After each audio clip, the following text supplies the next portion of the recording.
Hey guys, welcome back to my channel. So in today's video, I'm going to be talking about SUP apps and kind of just like what you need to watch out for when you're doing them. I'm also going to be talking about my SUP apps just a bit, not really going into depth, but yeah, just some tips that you guys can use when you are filling out those SUP apps for university or college or any kind of extra application that you're doing.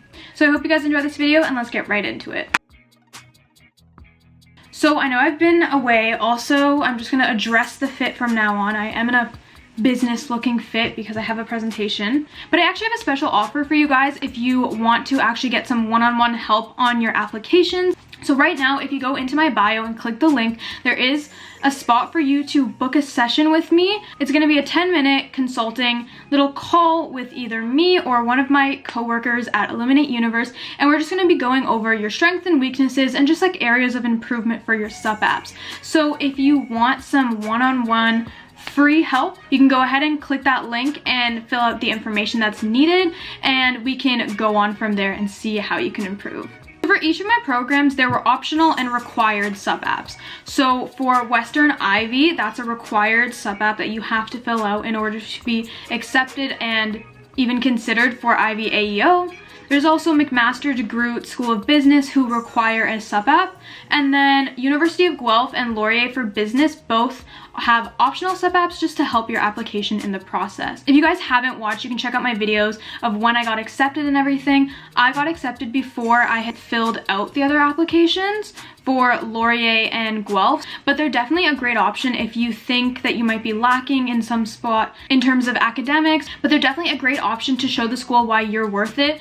And if your grades are lacking, your application might just push you above everyone else. So my main piece of advice is to make sure to keep your answers and your application itself personal.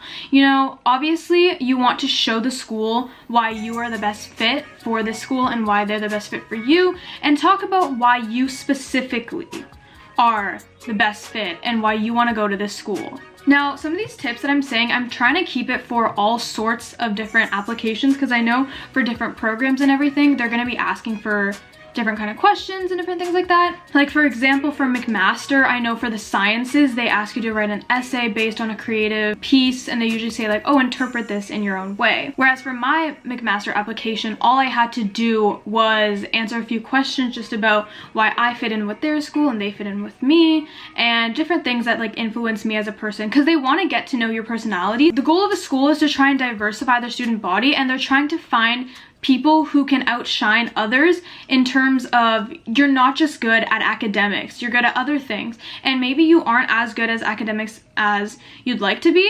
Your extracurriculars will show a different side of you that's not obvious when just looking at grades.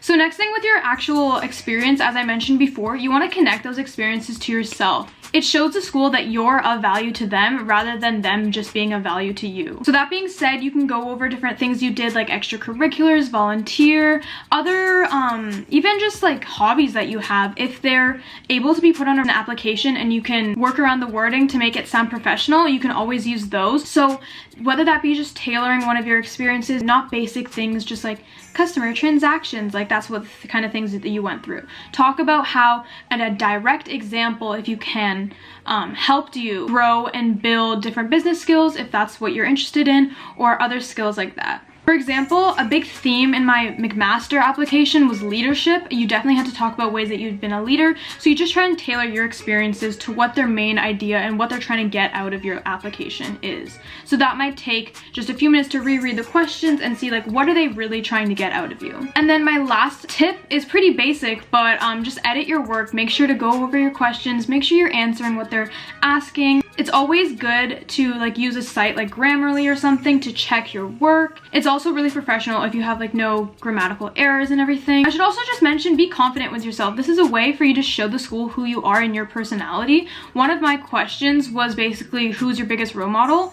That's a common question that you should start thinking about because a lot of people ask that, and it kind of just shows people who you are as a person. For a long time, music was a big part of my life, and my family is definitely important to me, so I recognized my father as my biggest influence in my life, as well as some female artists that I really resonate with, not only with their music, but what they stand for as a female. And I thought that was important to mention in my McMaster application because it's talking about leadership, and you can also tie in female leadership and female empowerment in general. So I hope you guys enjoyed this video. Hopefully it helps you out. It's pretty short and it just has a few little tips, but if you want personal direct consulting depending on your supp apps, or even if you haven't even started them, definitely check out that link. But I hope you guys enjoyed this video. If you did, make sure to give it a big thumbs up and comment down below what else you want to see from me next.